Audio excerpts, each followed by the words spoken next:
Welcome to our channel. Today we how to recover your app data with Dropbox, complete guide step by step clearly. To recover your app data with Dropbox, first ensure you have a Dropbox account. If you do not have one, visit the Dropbox website to sign up. Once logged in, open the Dropbox app on your device or through a web browser. Navigate to the folder where your app data is typically stored. Look for that apps folder in your Dropbox directory.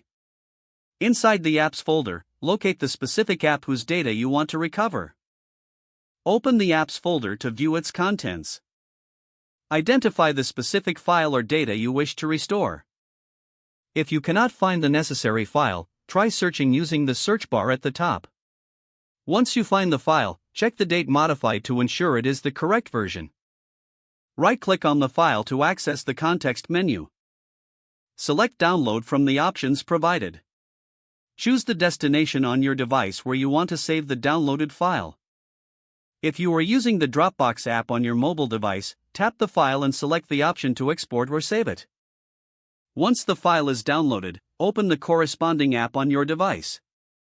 Import the data back into the app according to its settings.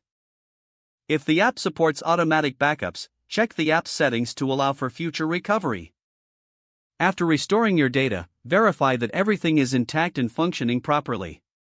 Consider setting a reminder to periodically backup your app data using Dropbox in the future. If you encounter any issues during the recovery process, consult the Dropbox Help Center for additional support. Following these steps will help you effectively recover your app data using Dropbox. If the page does not load, refresh the browser or try again in a private or incognito window. Make sure you are using the correct email address, then retype it carefully to avoid small typos.